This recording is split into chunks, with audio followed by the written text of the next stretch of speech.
It warms my heart to hear of stories. I mean, that was, quite some time ago, and we definitely, I don't know if it was 8 hours, but it wasn't for me penalizing him. I think that the 8 hours of going through his books was penalty enough for him. I think that, I mean, nobody likes flipping through page after page and sitting in my office for 8 hours. So my name is Tony Watson. I work for Robert & Associates. I'm a tax guru. That's what my office calls me, because I like to teach people about taxes as well as preparing taxes. It's roughly 12 tax returns every single year. Right now I'm about 300 returns in for this tax season.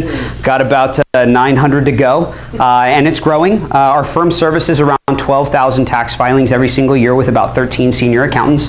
So we do volume.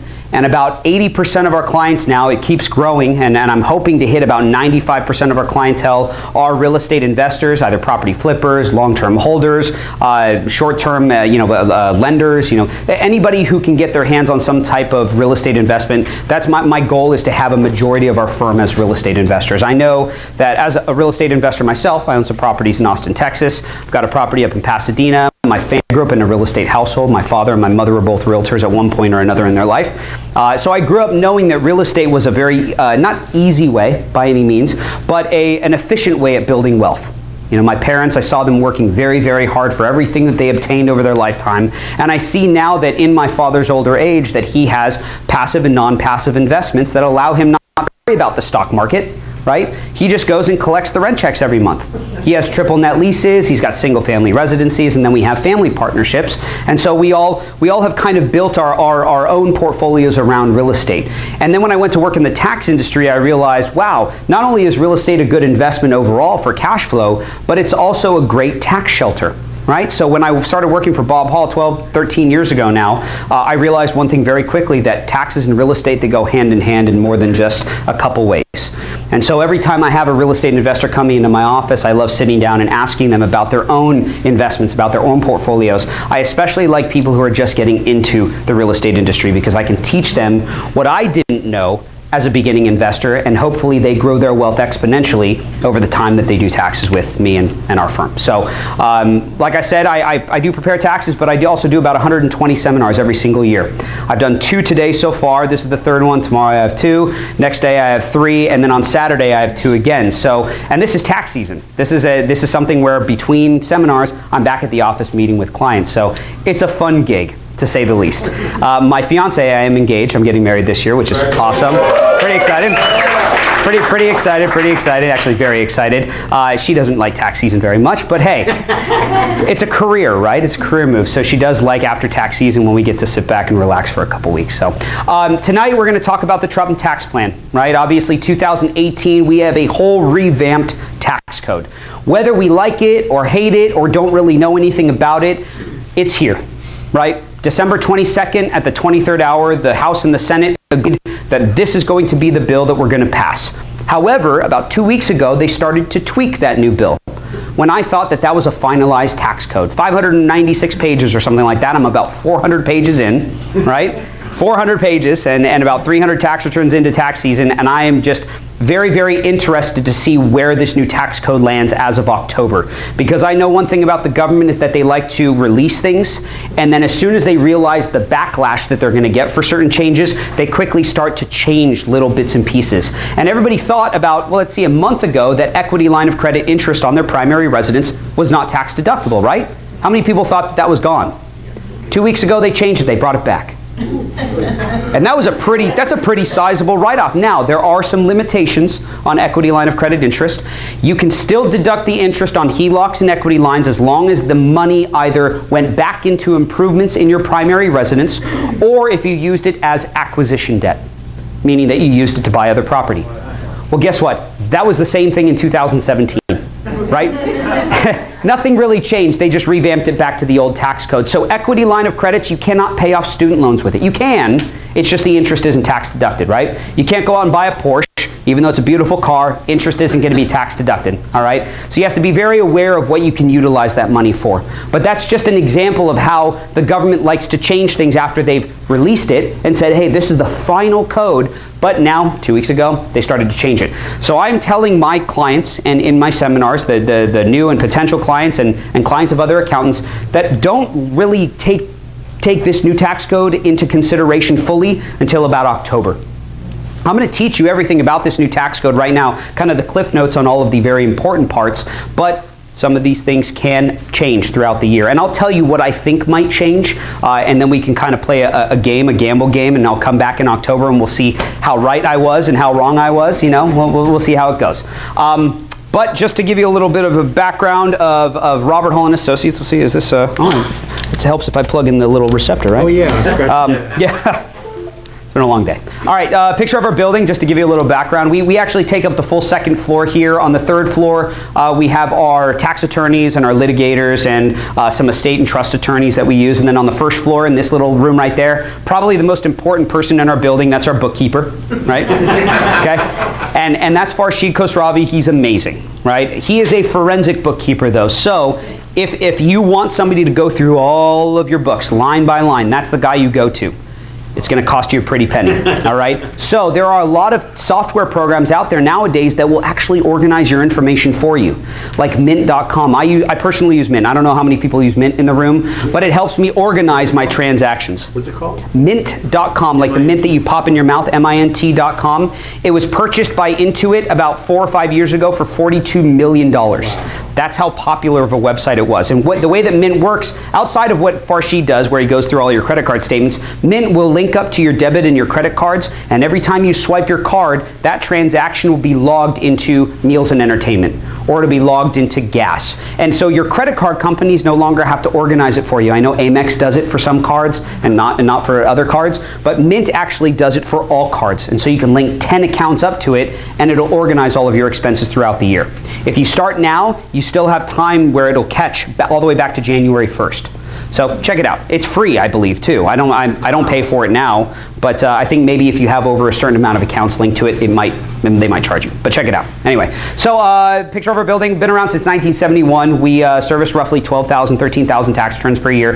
We concentrate on tax structuring for business owners, entrepreneurs, and real estate investors. And we help our clients with tax preparation, structuring, audit representation, of course, and incorporating services. This is a unique part about our firm. A lot of preparers will represent their clients in audits, but not a lot of preparers will take on full 28, 48 power of attorney to where you don't have to do anything. You just have to meet with us, and then we go to the IRS and we argue your stance as to why certain things are ordinary, necessary, and legitimate write-offs. So that's something that we've really been able to help our clients out with. New clients as well. We will take on new clients and help them out with audits and transition them into Robert Hall & Associates clients. So check out our website. We have all that information online. You could read about me online. I've been working with Bob Hall, like I said, 12, 13 years. I graduated from Chapman University, right around the corner here. So with a degree in business, I wasn't an accounting major, which is crazy. And even though I took accounting courses, there wasn't one single day in college that somebody taught me how to file a tax return. That should be a crime. It really should. The first time I ever learned how to file a tax return was sitting with my father at the age of 16. I was a DJ at 16, 17, 18. That's how I paid for most of my college. And I was self-employed. So I had to file a tax return. And it was a rude awakening being self-employed and having to pay federal, state, and Social Security Medicare tax when I filed my return at the age of 16. It was crazy. But nonetheless, I thought to myself, listen, I got to figure out how to beat this system. Well, not so much beat it, but work the system. Because the tax code was really meant to benefit not just anybody, it was meant to benefit the self-employed individual. Now that could be a real estate investor, a rental property owner, that could be an online sales business on Amazon or eBay. Anybody who doesn't have Social Security, Medicare, and state disability taken out of a paycheck, that's essentially a contract job. And the code was spun, the web was spun to benefit you and solely you, the business owner. So just understand that as you move forward in real estate investing, that the code, if you utilize it correctly, can give you greater benefits than me as a W-2 wage earner. Now I have other side businesses where I get the benefit, but if I didn't have those businesses, I'd be up a creek. All right, so just be aware of that. Let's see, picture of our staff. We've got about 34, 35 people working for Bob Hall now. I started off when there were 10 people on staff, so we've grown quite a bit, which is nice. And like I said, we've been around since '71. So won a couple awards in the Glendale area. You can read about that online. More importantly, let's talk about this new tax code. Now, December 22nd at the 23rd hour, the government, House and Senate agreed that this is the final bill. They released it. And about 3 or 4 months prior to that date, they thought, hey, we're going to try to simplify this tax code. So we're going to drop the current 7 bracket system all the way down to 3 brackets. How many people remember that? 3 brackets, right? It was a very simplified kind of bracket system. About a month later, they said, you know, we're not going to get rid of the 39.6% bracket. We're going to keep that, so we're going to drop it from 7 to 4 brackets. How many people remember that? At the 23rd hour on December 22nd, they said, you know what? We're going to keep all 7 brackets. They pushed and pulled us as much as they possibly could. But here's where the brackets landed, because they did shift downwards anywhere from 2 to upwards of 10%. All right? So for single individuals, the bracket system goes like this. 10% at the bottom. That didn't really change, right? 12%, 22%, 24%, 32%, 35%, 37%. So even at the highest income bracket, there is still a 2.6% tax cut. But where the major decrease in tax lands for single individuals, and remember, this is taxable income. How many people know the difference between adjusted gross income and taxable income? Okay, this is a very, very important number for you to know, or definition for you to know, especially if you plan on making a lot of money in real estate. Your AGI is kind of a golden ticket for a lender. Are there any lenders in the room? No? Anybody who wants to be a lender in the room? There's probably going to be a lot of job openings over the next couple of years for lenders, okay? So when you talk about AGI, that's basically the number that a lender will look at. That's your W-2 added on to your stock sales, added on to Social Security and unemployment and other sorts of income and rental income, passive, non-passive investments. So that gives you your AGI, your adjusted gross income. Well, the tax code wasn't built around your AGI. It was built around your taxable income. So once you calculate your AGI, minus your IRA adjustment, minus your mortgage interest on your primary residence, minus your property taxes, under the old code, your state income tax, which we'll talk about in a couple slides, and your charity, and when you get to that bottom line figure, that's your taxable income. So you could be making $200,000, but after all of your write-offs, you could be paying tax below 157 at 24%. So it's very important for you to know those two numbers on your tax return. Your AGI is literally the very, very bottom number on page 1 of your 1040 tax return. You literally flip to the first page, go all the way to the bottom, that's your adjusted gross income. On page 2, I don't know what line it is off the top of my head, but your taxable income will be 5 or 6 lines down on page 2. So definitely check those numbers out and get accustomed to knowing those numbers, because your taxable income is the golden ticket when it comes to filing taxes. That's how you determine what bracket you are eventually going to file in for this upcoming year. Now, as you can see, 10 to 12%, not that much of a difference. But look at between 12 and 22%. That's a 10% hike in tax, right? Well, then 22 to 24, not too bad. 24 to 32, that's another 8% tax increase. 32, 35, 37, not too bad, right? But look at that 35%, or not so 35%. Look at the 32% bracket for single individuals. That's not a very big sway in income, right? 157 to 200,000, but then 35% is 200,000 all the way up to $500,000. That is a massive bracket, right? So it's very important for individuals in this bracket to understand that, hey, you're in a power position. You have the ability to not only apply for larger loans with lenders because you're showing just a ton of taxable income, but you also have the ability to invest in things like your self-directed IRA or your solo 401k to potentially drop yourself in a very high income bracket, possibly into the lower bracket of 32%. Now, that's only going to drop you 3%, right? But let's say that you're 32% bracket. This is the most important bracket for you to do year-end planning in. Probably for single individuals. We're going to talk about rate filing joint in a second. But for single individuals, if you can, let's say 160 taxable income and you put $10,000 into your 401k or your IRA, look at that. It's going to drop 32 all the way down to 24% tax. It's going to save you 8 cents on the dollar for every dollar you invest into your own pocket, which is your own retirement account. So my goal throughout this year is to really pump the idea of the importance of year-end planning. It's been that way for the past 6 or 7 years. I'm all about year-end planning, but it's even more important this year to meet with your tax advisors prior to December 31st to figure out where you can plug your money into to drop you into potentially a lower income bracket. The greatest thing about real estate, not primary residencies, we'll talk about those limitations in a second, but the greatest thing about real estate under the old tax code and the new tax code is that they are great tax write-offs. So we've heard the limitation on mortgage interest, we've heard the limitation on property taxes, but guess what? Those limitations only pertain to a primary residence. With investment property, there is no limit. Okay, so if you have hard money loans and you're trying to close on these deals, those hard money loans, the interest that you pay, there is no limit. You could have a $2 million hard money loan and the interest is still fully tax deductible. All right? So understand that moving forward, you're going to hear a lot of misinformation out there about limitations on mortgage interest and property tax. That is only for the homes that we live in. And I'll tell you those limitations in a couple slides here and how they might not impact us as California residents as much as we think it may impact us, okay? So single individuals, obviously, this tax code really does benefit a lot of people, but you got to be in these lower income brackets. You got to be either in 24%, and hey, if your taxable income is below 38.7, under this new tax code, you can drop yourself 10 cents on the dollar in tax. So very important. Even more important for married filing joint individuals. See, back in the 1950s, and 1960s and 1970s, it was very common for one person in a household to be working. It was a single revenue stream household. Now, it's more common than ever, fast forward to 2018, for each household to have two sources of revenue. Now, what do you call a household in the real estate industry where there's two people working with no children? DINK. DINK. It's a pretty funny name. Dual income, no children. DINK. Has anybody heard of that term before? It's called a DINK household. Dual income, no children. Those are the individuals that get hit with what we call in the tax industry the marriage penalty. Now we know that there's no penalty for being married, okay? This is a financial penalty for being married, because when you add the two incomes together, guess what? It puts you into a higher income bracket. Well, that doesn't seem fair, right? Well, the code hasn't changed very much, if at all, to give benefit back to married filing joint filers, dating all the way back to 1950. Under this new tax code, married filing joint individuals can make upwards of $315,000 in taxable income and see about a 6 to 9% tax cut. All right?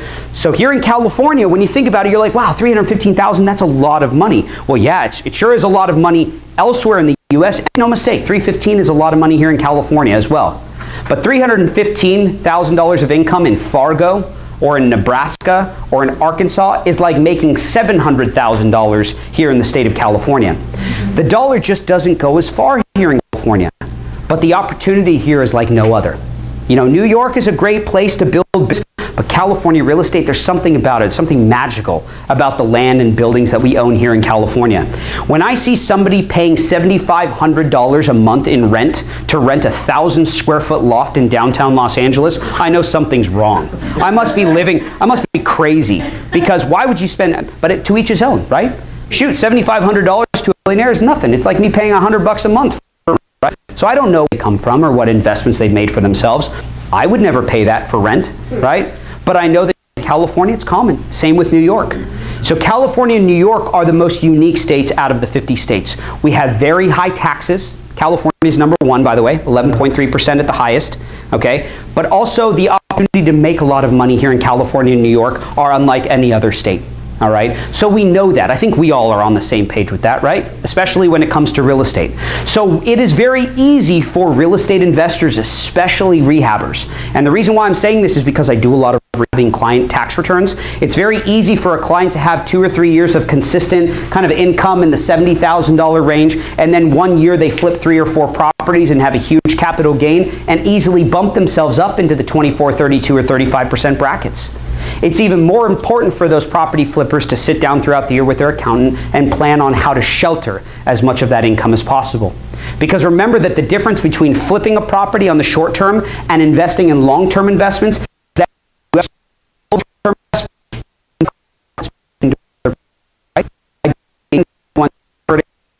with property flippers, you can't do that.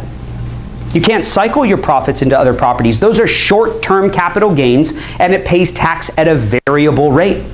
So for you make a good investment, you net $180,000 of income plus your spouse's W-2, that could easily put you up into this threshold of 165 all the way up to 315.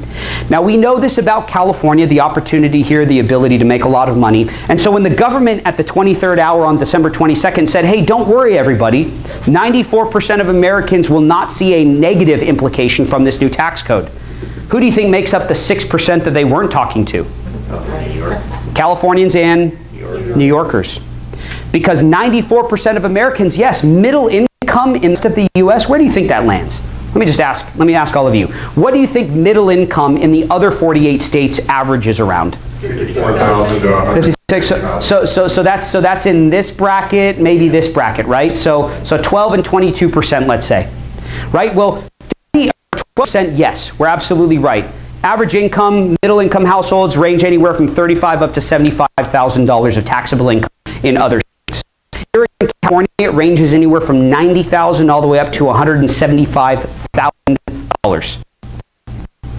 Great, right? Now, I don't know if you're going to find those numbers online, but I've actually run some numbers through our computer system. 1,000 tax returns, not only in California, there's 9,000 here in California, 1,000 elsewhere, but out of the 9,000 returns, the average income ranges anywhere from $80,000, $90,000 all the way up to $175,000. That tells me a lot about the kind of income in LA County, San Diego, all the way up to the Bay Area here in this state. And I think we all knew that as well. We all know that the average income is a little bit higher here in California, especially because of the dual income households, right? So as you can see, the major tax break is for the middle income households in the other 48 states. Because if you make upwards of $77,400, you're going to see a 10% tax cut under this new tax code in 2018. Now, don't think that Californians are just kind of SOL, all in all, because we can make, okay, dual income households, we can make up to $315,000 taxable income and still see anywhere from a 6 to 8% tax cut under this new tax code. The goal is one and the same. Make as much money as possible. I was sitting in my office 5 or 6 nights ago with a buddy of mine who I graduated college with, and I've always asked him if I can use him as an example. He said it's fine. When we graduated college, he was making $20,000, $30,000, $40,000 as like a little minion at CBRE, right? Now, this last year, he grossed $1.8 million net. And he's 31 years old, wow. Right? So he is single, no kids, all right? So that helps, and he is a party guy. You know, he's one of those guys that likes to go entertain. He owns a limo company. He thought that it would be fun to own limo. And so he lives that very flashy lifestyle. And by no means is that what I want, but hey, to each his own, right? But at that level of income, when he cut that $175,000 check to IRS this year, he said, you know what, Tony, I'm happy to cut it. And I said, wait, what? You're happy to cut what is technically my yearly salary, Uncle Sam, or around whatever. I mean, that's a pretty good salary, right? And he said, you know what? I am. Because when I first started working for CBRE, I promised myself by the age of 35, I would pay in the highest tax bracket that you could possibly pay in. And that kept him going that whole time. Now, did it hurt him? I could tell it hurt a little bit. You know, you could tell that his pen was kind of stuttering along the page. But at the end of the day, I kind of feel the same way. I have a lot more to take home if I'm in that 1% bracket. So the goal is one and the same. Whether your tax rate is higher, lower, in the middle, it doesn't matter. The fact is that you want to take home more to create a better quality life for your family and, more importantly, yourself, right? We want to send our kids to colleges that they want to go to. We want to be able to afford to put gas in our tanks. We want to buy houses that are great houses for our investors, for our renters. And that's how you build wealth. Well, real estate, across the board, if you are a real estate professional, whether you're a property flipper, long-term investor, real estate invest obviously because of the long-term appreciation and value of the property. But let's say that small chance happens where you lose on a deal. Real estate also has the best exit strategy, because when you lose in real estate, there is no limit to the amount of loss that you can take on a property investment.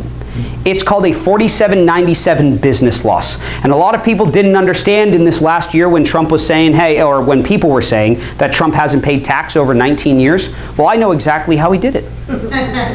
Because I've helped my clients do the same thing. I haven't done it to pardon my French, to screw the government. I've done it because that's what the code says that they can do. My clients didn't write the Internal Revenue Code. They didn't write Section 4797 of the Internal Revenue Code, but they will take advantage of it if they do and lose on an investment. That 4797 loss, if it is large enough, it can kick you into something called a net operating loss scenario, where your AGI, not your taxable income, but your adjusted gross income is negative. So let's say you're making $100,000 a year. Let's say you lost your behind on a property. You lost $600,000. Sure, that was a big hit. But with real estate, you can offset that $100,000 W-2 with $600,000 of losses. And guess what? For the next 5 years, you can make $100,000 a year and pay zero tax.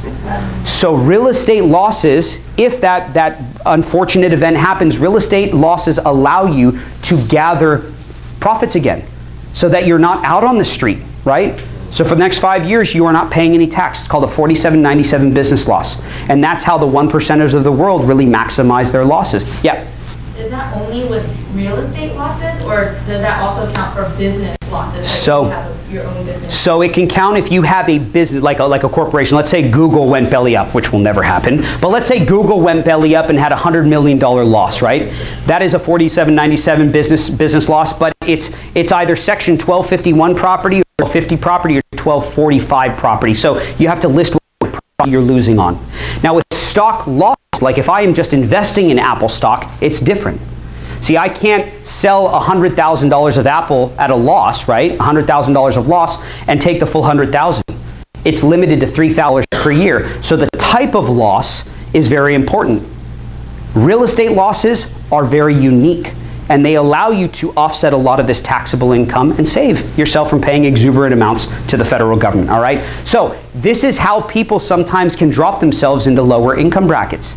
Once again, the main goal is one and the same. Make as much as you possibly can. But these two brackets right here, the 315 and the 77,000, your goal is to keep yourself in these lower income brackets because it's going to save you anywhere from 4 to upwards of 10 cents on the dollar. So be aware of that, okay? Head of household, still the most beneficial bracket to file in because it's for the single parents of the world, the people who are single with children.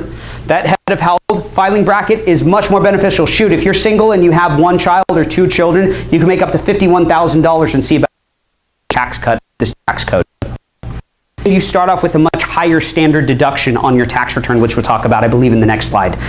So standard deductions is also a major change in 2018. In 2017, each individual taxpayer started off with roughly a $6,000 standard deduction. It was like $6,300. So if I'm married, I get $12,600, right?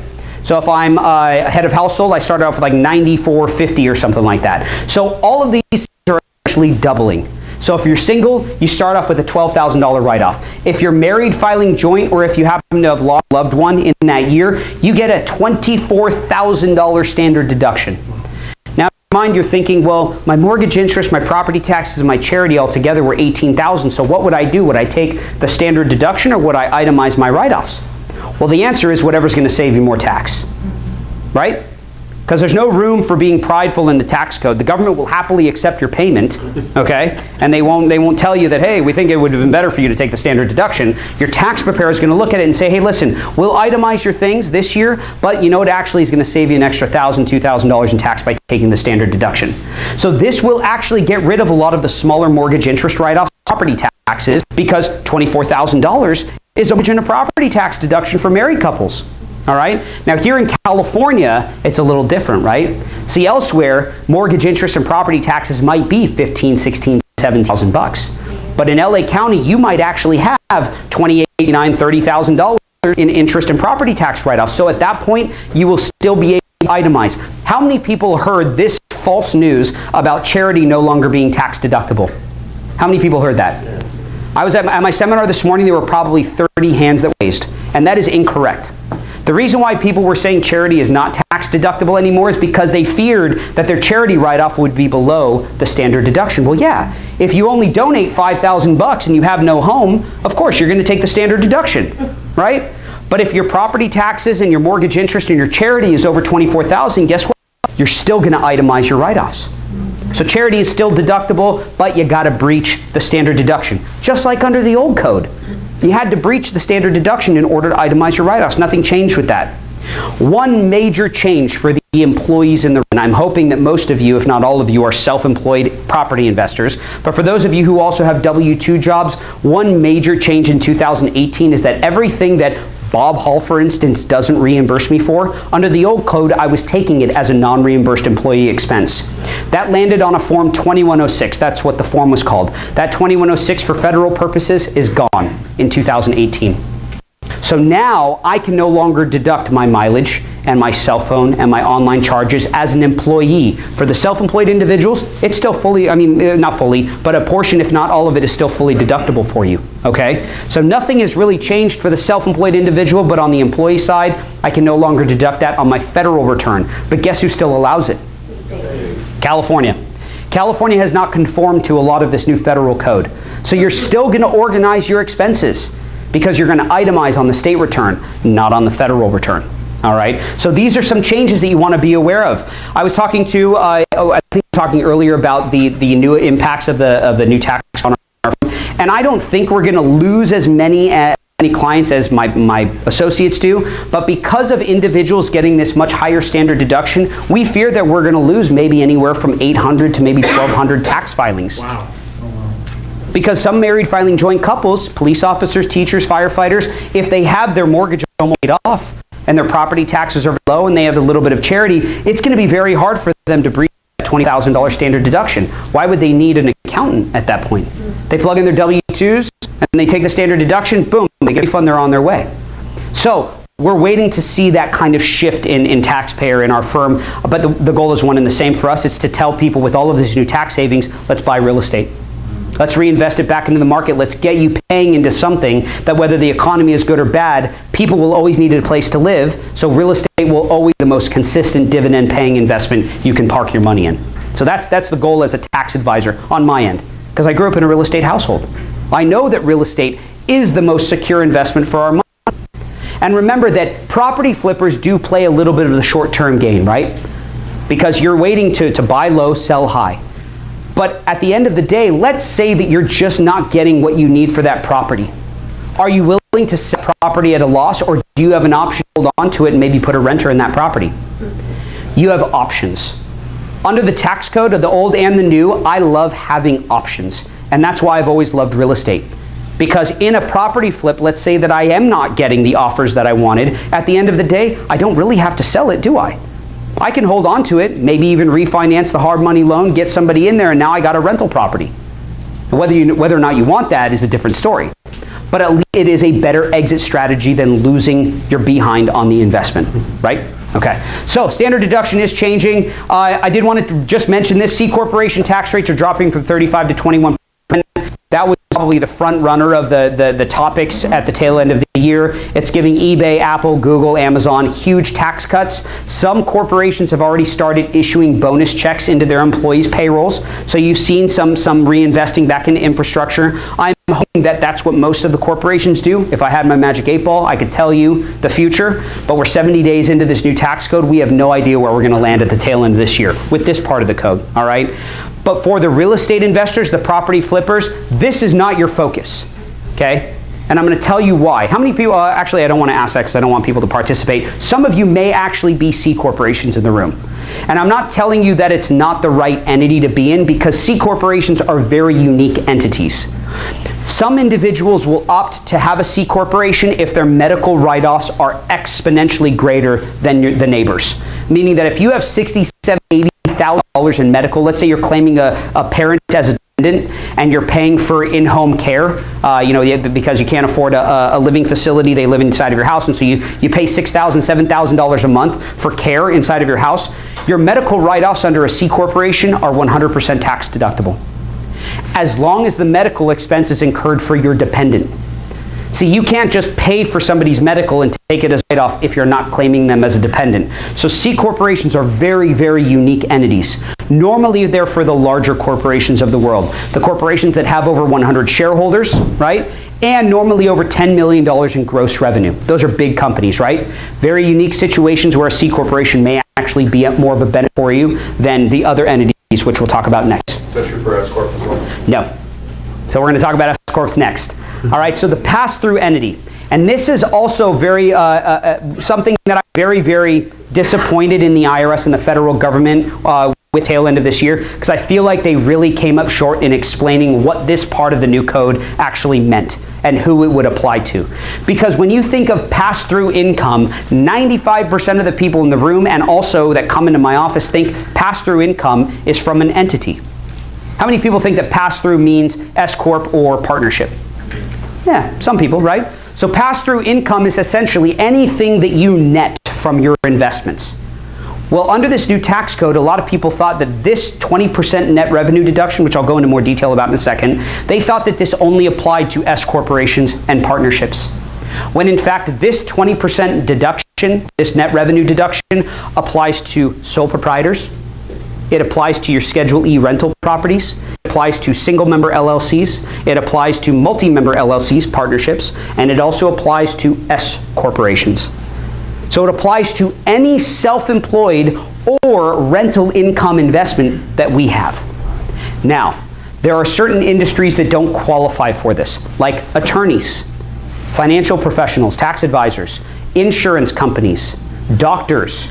So you can't be a licensed professional, but you can absolutely be a real estate investor. And what this essentially means is that, well, let me run a scenario for you. Let's say that you have 3 flipped properties, right? And you've just flipped them under your social security number, and your net profit or gain was $100,000. You had a good year. And you're in your mind, well, I have estimated tax payments and I have enough put aside to pay the tax on $100,000. Under this new tax code, the first 20% of your $100,000 of gain, what's 20% of 100K? $20,000. You pay 0 tax on the first $20,000. So your flow-through taxable income at that point is $80,000, not $100,000. So let's say that you're married and you netted $200,000, the first $40,000 of your profit, not taxable. Now you're thinking, man, this is great. I can make $1 million and not have to pay tax on $200,000. Hold your horses, because the government says, hey, listen, people qualify for this, but it all comes down to your taxable income. Because if you're single, you do not get this credit when you're single if your taxable income is north or equal to $157,500. It's not a phase out. It's literally a cap. So if you make $157,501, guess how much of the 20% credit you get? 0.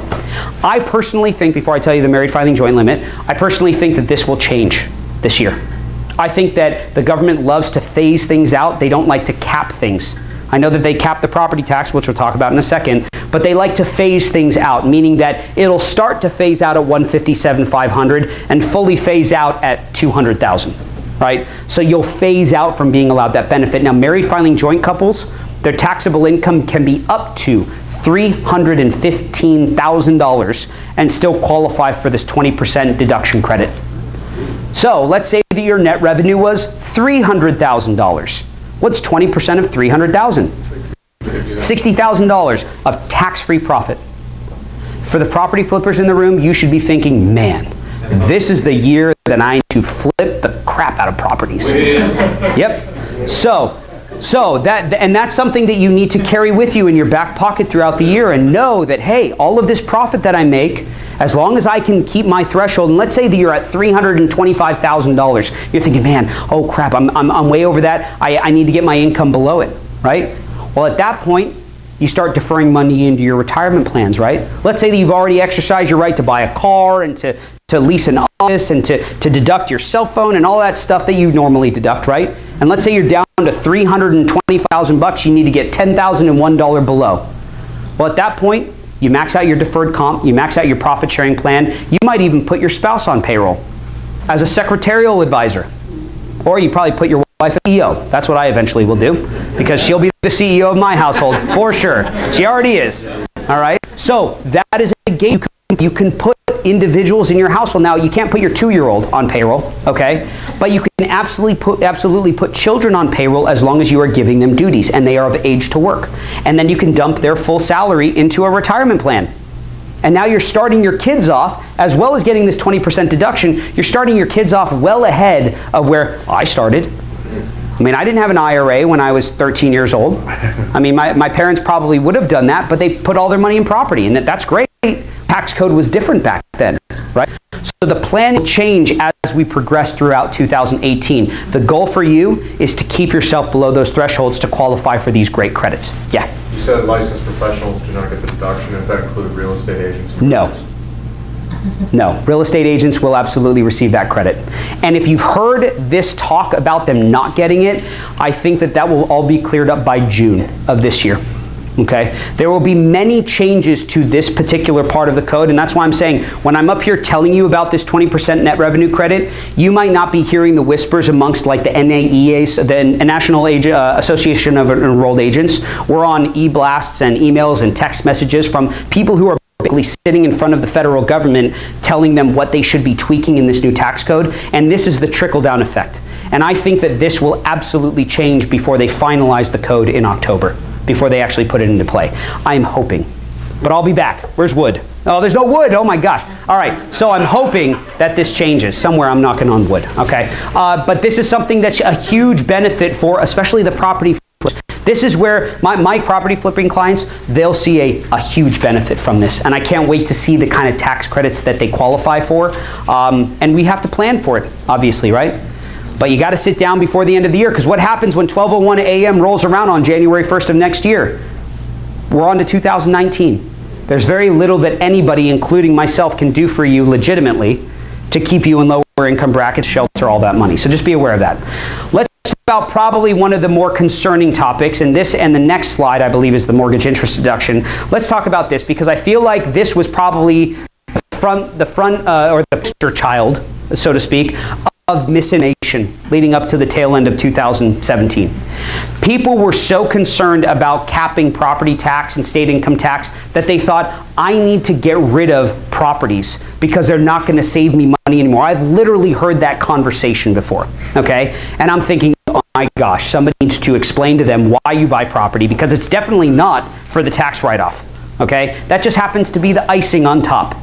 You buy property because property will never be worth what it was in 1950, in 1960, in 1970, in 1980, 1990, in 2000. In fact, about 9 or 10 months ago, maybe even earlier than that, we surpassed 2007's median home pricing here in the state of California, which I remember there was a common conversation in our office in 2007 that properties couldn't be worth any more than they are today. That was the 2007 topic of conversation. Now, look at where real estate is, right?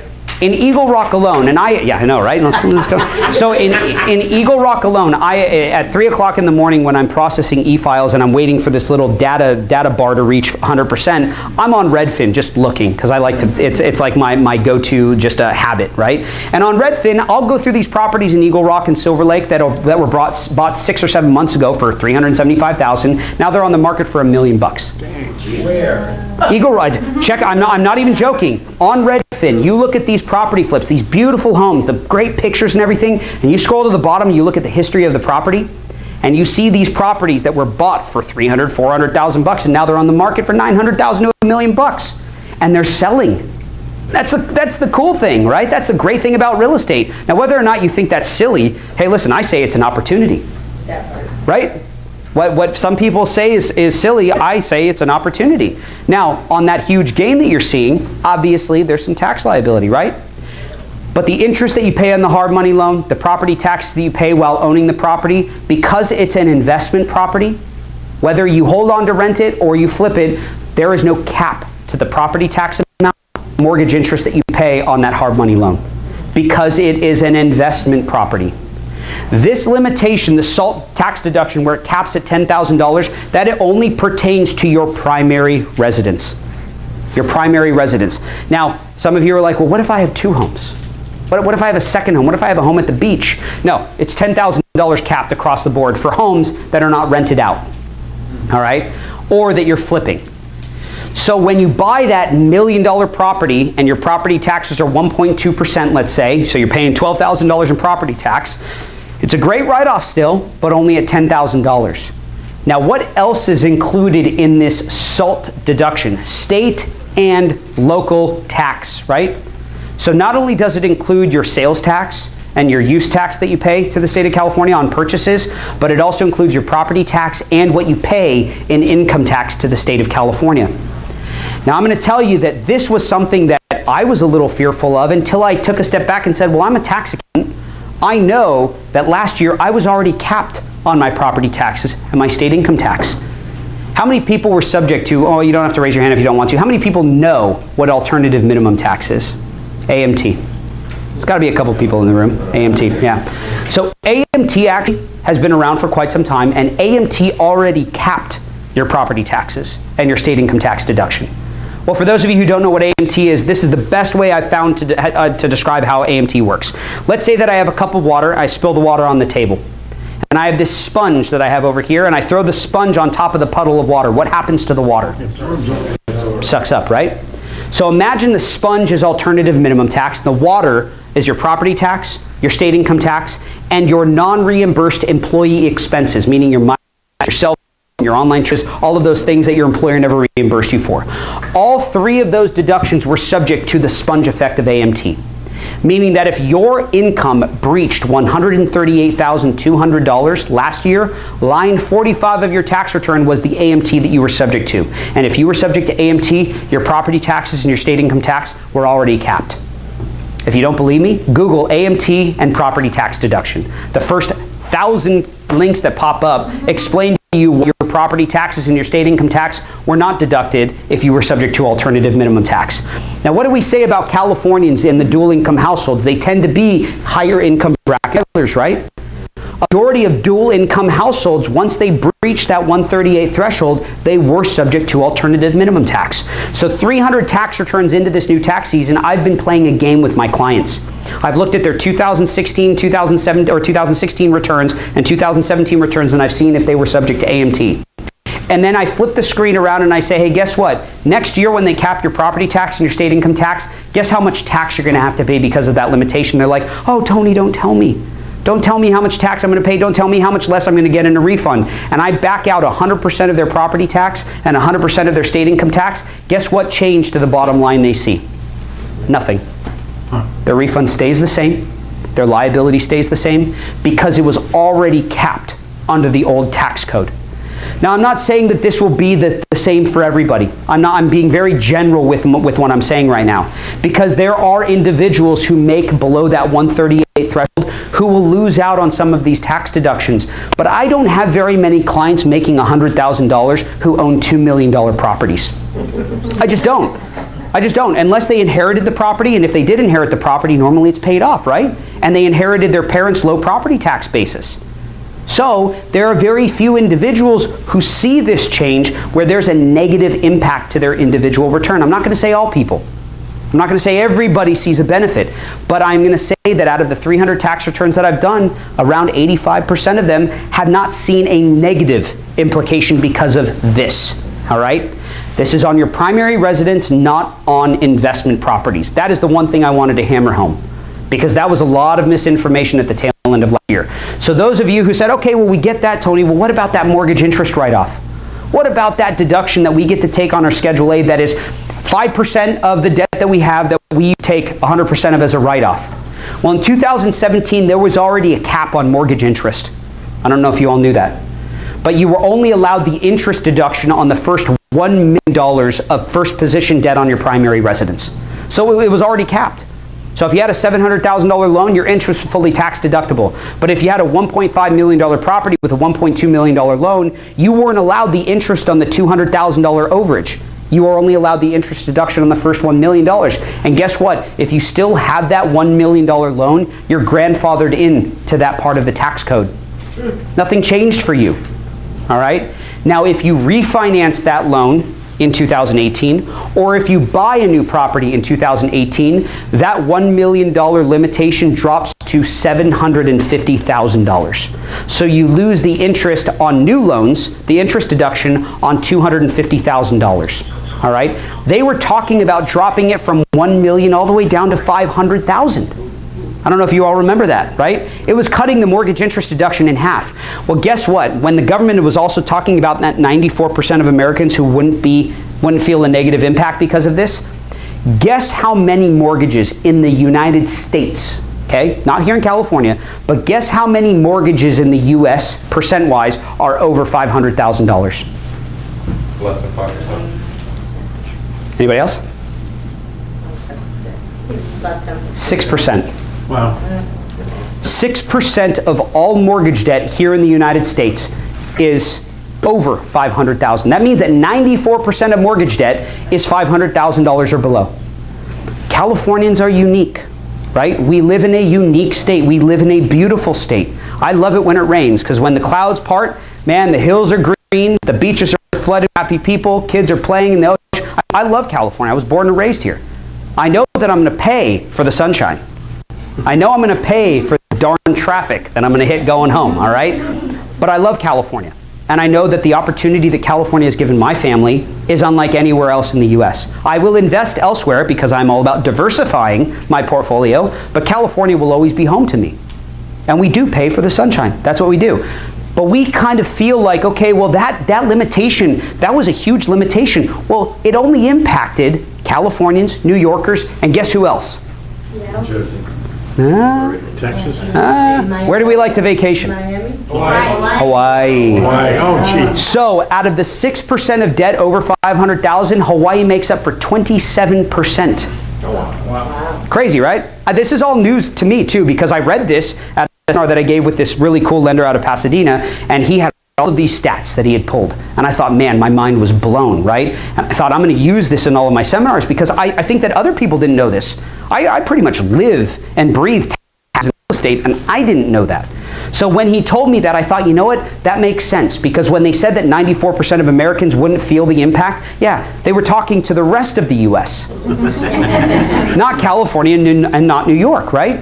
So let's dive a little bit deeper into this, because I feel like it really hits home when we start to break it down into numbers. So let's say that you lose $250,000 of debt as a write-off, right? Let's say that your interest rate is 5%. That's a good rate, right? 5% of $250,000 is $12,500. So if you lose that deduction, you lose a $12,500 write-off. Well, if you were in the 10% bracket, the $12,500 only saved you $1,250 in refund. And you're sitting down there saying, you know, Tony, $1,250 is a lot of money. And if we look at this new tax code in a micro view, everybody knows the difference between micro and macro, right? Micro is when we look at property taxes by themselves, when we look at mortgage interest by themselves, when we look at charity by themselves. Sure, we'd get very angry if we looked at this new tax code in a micro view. What I'm asking people, and what I've really had to argue with myself, is to not get confused with the micro aspect. You got to look at it from a macro view. Because you look at the micro, yes, you see all of these limitations, but what did we go over very first, the first, second slide that we looked at? We saw the brackets shifting, right? So even though you might be losing $1,250 of refund because of the mortgage interest limit, you're gaining anywhere from 4 to 8% in tax savings in your bracket. Well, if you're at $60,000 in the 12% bracket, what's 12% of $60,000? Or I'm sorry, 10% is the tax cut. What's 10% of $60,000? That's $6,000. So you might be losing $1,250 in refund, but you're gaining $6,000. So you have to look at everything. And the great thing about working for a company where they don't show us on the program that we use is Lacerte Tax Software actually does 2018 projections already. Now it will change as the tax code changes, right, throughout the year, but it's great because when we finalize 2017, we can assume if nothing changes, this is how 2018 is going to look for this individual.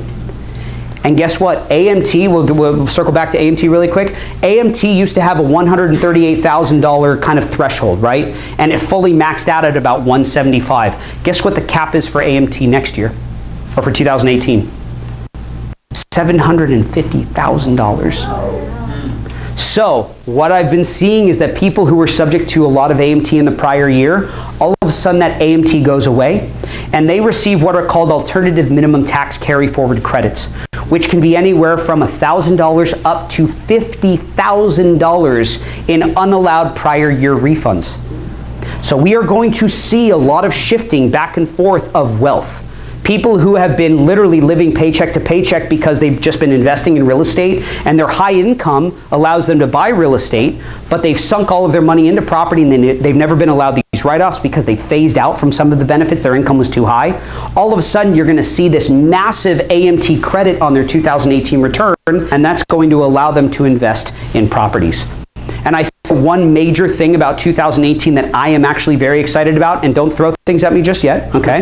Because some people will, and I gotta come full circle with this idea, all right? So just bear with me. Those 2106 expenses that we were talking about, the employee expenses that we're not allowed to deduct anymore, guess what those 2106 expenses did when you went to apply for a home loan?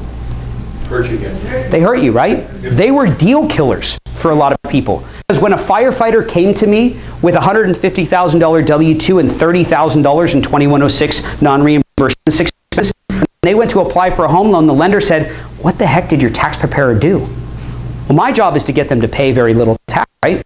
And by now, starting about 6, 7 years ago, the first thing I ask a client before I start to bulk up expenses is, hey, are you applying for a home loan anytime soon? Are you trying to refinance anytime soon? Because we might want to. Guess what? In 2018, we won't have to worry about that. 2106 expenses are a thing of the past on the federal return, so lenders, a lot more people will be qualifying for loans. And guess what? Your property flips, who are they going to buy from? Hoorah. So, did I come full circle on that? Nobody hates me? Okay. So, that's going to impact me. I have a lot of non-reimbursed business expenses with Bob Hall. I am going to hurt that. If I didn't have my real estate investments and my other side businesses, I would feel a hurt from that particular limitation. But as a tax preparer, I know how to manipulate, not manipulate, God, I hate using- nah. I know how to, I know, all right. Can we edit that part of the video? I know how to work around that part of the Internal Revenue Code. Because the government can't tell me as a full-time employee that I cannot be a business owner, right? They can't control what other investments I make with my money. Now, I don't invest in anything that I know is going to lose me money, right? You only invest in things that are going to make you money. But at least I know that if I do lose money, that's going to save me tax on the back end. So I diversify. I have multiple forms of return. Get rid of that 2106 form. When I go to apply for a home loan to buy one of your flipped properties, let's say, if I do, right, I'm going to qualify because I have no negative implication from Form 2106 anymore.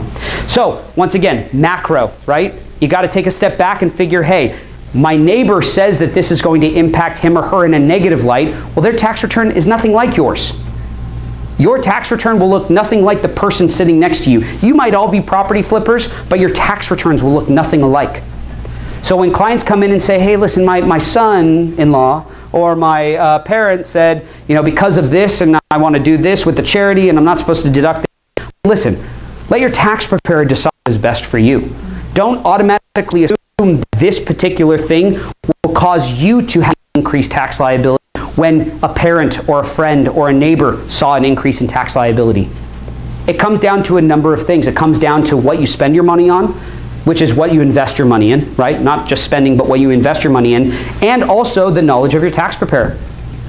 I can tell you right now that a lot of people, they go to tax preparers because of family relations or because of proximity to where they live. But when you get invested in, or when you are investing in real estate, you gotta go with advisors, attorneys, tax professionals, financial advisors who know real estate. You gotta build your team, right? That's why you know Sam. Because Sam has a team, he has a network. And that is very important in business at all levels. Bob Hall, on his desk, he has about 40 business cards. If you need a referral, he's got one for you. After 46 years of being in business, there isn't a person. You need somebody to flush your oil in the parking lot of your job, he knows he's got somebody. You need somebody to drive up to your house and wash your dog and give it a haircut, he's got somebody, But the great thing about working in the tax industry is we do a lot of business tax returns. So of course, we've got referrals for days, okay? But you gotta build your team. So go with someone who knows this change to the tax code and who's not going to badmouth something that could potentially benefit you. I agree that there are some negative parts of this tax code. I agreed that there were negative parts of last year's tax code. With every change, there's a give and a take. Just like they're giving the 20% net deduction credit, but they're saying that only income thresholds below the 315 and the 157 will receive it. So there's this give and take. It's been that way since the beginning of the tax code, right?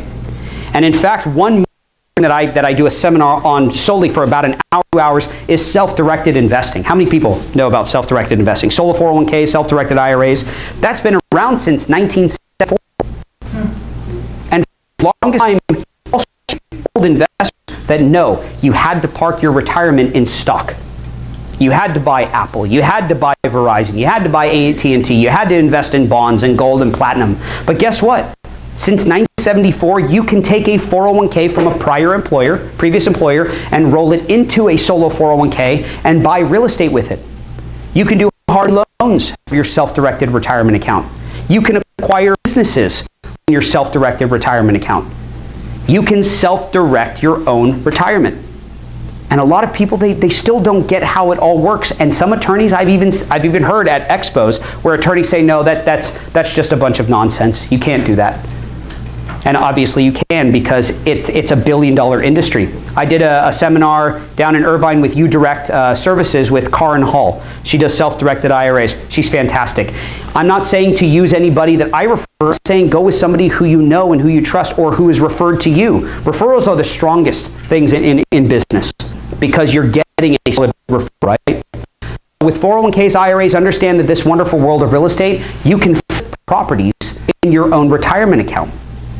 That's the craziest thing about it, and people didn't know, right? So, we have seminars on that as well. I can come back and do a whole 2-hour seminar on self-directed investing. Anyway, so what should you do with this new tax code? One, fine-tune it to your particular scenario. Sit down with your investment partners, sit down with your tax advisor, sit down with your team, right, of educators, and figure out how to utilize it to your benefit. 2017, there were a lot of negative parts about the tax code that limited certain things on businesses. This new code might not be pro-employee, but it is very, very pro-business. And I don't know if you all knew this, but as property flippers and investors, you are business owners, whether you like it or not, okay? So whether you like the code or not, make sure that you at least maximize these bets. Make sure that you educate yourself on what these changes mean for you. All right. So before I wrap up, I do want to answer any and all questions that you guys have, because, and you can throw anything my way. If it's something that I feel like it's better for just me and you to talk about, meaning that I don't want to give it on this guy, then we can talk outside of this. All right. Any tax questions regarding 2017? Because remember, we're going into the 2017 filing season, right? 2017, very similar to 2016. What about depreciation? Anybody have any questions about depreciation? I mean, come on. Depreciation is a hot topic right now. Yes? What about opportunity zones? Opportunity zones. So credit like for hiring employees or health insurance credits, or what in particular? Because there are a lot of opportunity zone credits. Wall Street today that was saying that there is opportunity zones that are being created throughout California in which it's to benefit real estate investment in the areas that need extreme investment, and that there would be tax credits, and once approved by the federal government, can even defer 50% of your capital gains right off the top. Correct. So that has not been finalized, by the way. Yeah. Okay. So there are certain areas of California, and I do not know the areas, so I'm not going to stand up here and pretend to know about this, because once again, if it's not written and set in stone, I don't usually speak on it, because it could open up a whole slew of questions that I could give advice on that's not actually 100% correct. Right. But with opportunity zone credits, it works something like this. When you buy, like I'll give you an example. Properties that have been around that are labeled in certain counties as historic landmarks, right? They get very low property tax basis, right? So you're not going to pay, even though the property, if you sold it, is worth $3 or $4 million, you don't pay property taxes on $3 or $4 million. So you have to apply for these credits. Much like those credits, the state of California will have opportunity zones for you to invest in, especially with new construction. Okay, so if you are that property flipper and you buy in this zone, in this particular zone, there are ways to defer up to, what I've heard, up to 50% of the capital gain and not pay it all in 1 year. Okay, but once again, deferring is not paying, right? It's just kicking the can down the road. All right. So as soon as that part of the code comes about, I know that enterprise zone credits are for health companies like Kaiser. When you're an employee of Kaiser, you get a K1. They actually give you a credit based on the amount of employees hired in your enterprise zone on your K1, and it can be upwards of thousands of dollars. Health insurance for small business owners, you can get a small business health insurance plan credit, which could be upwards of $4,000, $5,000, $6,000. And a lot of people don't know about those credits. They're very unique though, all right? It's based on income, it's based on if you have employees, it's based on if you offer them fringe benefits or if you pay for a certain amount of their health insurance. So there are these certain credits that as 2018 progresses, we'll be able to better discuss in more detail about who qualifies for those. But yes, DSTs have been a hot topic as well. How many people know of Delaware statutory trusts? Right? Delaware statutory trusts are also vehicles that have been said to defer capital gain. Rather than doing a 1031 exchange, you can actually sell your property into a DST and not pay the capital gain tax, but convert it to cash value. Oh, wow. I have to tell you right now that as a tax professional, I say that that's not possible, and that's why I defer it to an attorney. Now, whether I know the truth about it or not, I can't tell you, okay? Because a DST is a legal entity. And if I cross over that line, I'm in breach of a malpractice lawsuit. So I can't actually give you a correct answer on that. But I can send you to an attorney who can discuss DSTs with you. Okay? Thank you. I did want to talk about, what else I want to talk about? Oh, shoot, I just wanted to talk about, depreciation. Okay. So back in 2012 or 2013, there was a part of the tax code that required investors to file something called a safe harbor election. How many people, real estate investors in the room, know the safe harbor election? It comes with a form 3115, and basically what it said to the government is that you were electing to take over, I believe at the moment, and currently it's over $500 in basically structural improvements against your property or other types of improvements to your property. With this safe harbor election, a year later, they said, you know what, it was too confusing, so we're not going to require people to make the election, but if you want to make the election, you can go ahead and do so. All right? In order to, now you don't have to do it right now, but I suggest that you do it. I suggest that your tax preparer does file the safe harbor, because as you build your real estate wealth, you're going to want to do things in the future like cost segregation, and not analysts, cost segregation scenarios. I'll call it scenarios. But it's done by a cost segregation analyst. And it's an analysis. That's why I'm getting confused. Analyst analysis. How many people have heard of cost segregation before? So for property flippers, you're not going to do the cost seg. But let's say that as you're property flipping, you're making a lot of gains. Eventually, you'll want to diversify. You'll want to have the short-term flips, which is the short-term gain, and then you'll want to have your long-term investments, because that, as a real estate professional, that is a huge tool to offset your short-term property flip gains. Because remember that when you buy and sell, buy and sell, buy and sell within 365 days, short-term capital gain is the same thing as ordinary income, right? It's like me going out and making $50,000 as a contractor. That's self-employed income. That's earned income, right? Except that self-employed income is subject to Social Security and Medicare. Well, for property flippers, you can flip up to 3 properties within 365 days and not pay self-employment tax on all of your short gains. But guess what happens within 365 days if you flip a 4th property? The government steps in and says, whoa, whoa, whoa, congratulations on doing so well, but you are now a property dealer, and property dealers not only are subject to federal and state income tax at whatever rate you're filing in, also subject to Social Security and Medicare tax on all of your short-term gains. Wow. Because you hit property dealer status. And at that point, actually way before that, you want to sit down with your tax preparer and ask him or her about the election to be taxed as an S corporation.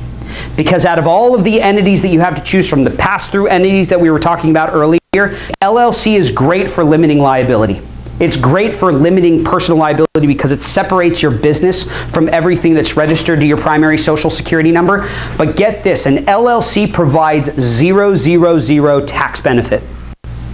0, okay? It does exactly what its name entails. It limits liability. Now, if you want the best of both worlds, you can be an LLC for limited liability protection, but make an election with the IRS to be taxed as an S corporation. And the S corporation is the only entity that will actually save you tax. But it's not going to save you federal and state income tax. It's going to save you self-employment tax, which alone is 15.3%. You're thinking, man, Tony, this is too confusing. Explain it in better detail. Okay, let's say that you flip properties. Let's say you flip 2 properties, right, in a year, 365 days, and you make $100,000. At $100,000, actually, let's go all the way back. We'll do a 2018 scenario. Let's say you make $100,000 as a married joint couple flipping 2 properties, right? At $100,000 net, let's say that's taxable income, you're at the 22%. So what's 22% of roughly $100,000 bucks? $22,000 minus, a couple investments. Let's say $20,000 across the board. After certain expenses are taken into account. That's a lot of money, right? Well, let's say you flipped 4 properties and made $100,000 bucks. Just because you flipped 1 more than 3, the government says, hey, at $100,000 bucks, yeah, you're at the 22% bracket. You're going to pay roughly 8% to the state of California. And guess what? You're also going to have to contribute to Social Security and Medicare, which alone is 15.3%. So what's 15.3% of 100K? $15,300 bucks. Now you get half of that, $7,760, I think. No, $7,756 as a write-off. That's half of your self-employment tax you get as a deduction. So you end up having to pay half of 15.3%, half of $15,300 in additional tax because you are no longer a small-time property flipper. You are a property dealer. So at that point, you're thinking, man, there's got to be some other way to save tax because I don't want to pay it on the full 100,000, right? So then you talk to your tax preparer, and your tax preparer is going to say, hey, listen, is this a profession of yours? Are you going to continue to do this? You say, hell yeah. I'm going to flip 100 properties next year. Perfect. Let's get you set up with an S corporation, and let's use that same scenario. Now that you're an S corporation, let's say you flipped 4 properties at $100,000 of profit. Under a corporation, you are no longer self-employed, are you? Correct. You're an employee of a corporation that you own. And employees don't receive 1099s, do they? Employees receive W-2s. So under the S corporation, you get to play a game called the reasonable salary ruling, or the reasonable salary requirement, which as a real estate investor, you are required to pay yourself a reasonable salary of no lower than 35% of your net profit. Well, what's 35% of 100K? 35,000, that's your W-2. Then you've got $65,000 that's left over, right? So you've taken that 100K under the S corporation, you split it into 2 numbers. You got a $35,000 W-2, you got a $65,000 K-1. The K-1 is a little grid form. It looks like an Excel document. It's an 8.5 by 11 form, and that $65,000 still passes through to you personally, except on your personal now, you're not filing $100,000 on line 16, which is your Schedule C. You're filing a W-2 for $35,000 and $65,000 as a K-1. So you're thinking, okay, Tony, I follow you, but why does that make sense? Add it up and it's still $100,000, right? So where's it save me? Well, remember that under the sole proprietor tax, you were paying 15.3% on the full $100,000, right? Now that you're an S corporation, you are only subject to payroll tax on your payroll, which is what? $35,000. So on $65,000, you avoid, not evade, okay? Tax evasion is illegal, tax avoidance is not. You avoid paying 15.3% on $65,000 of flow-through income. That's a total Social Security of $9,180 just by being an S corporation versus a sole proprietor. The reason why I said 4 or more properties and 3 or less is because when you are flipping 3 or less properties, you're not subject to self-employment tax, so you don't need the S corporation. You might have the LLC for limited liability protection, but as soon as you flip that 4th property within 365 days, you absolutely need to file the election to be taxed as an S corporation so you can play the reasonable salary requirement game. Yes? Can't you have like an S corporation and a second corporation underneath that is a LLC? You can, but let me ask you why. So in your mind, why would you want to do that?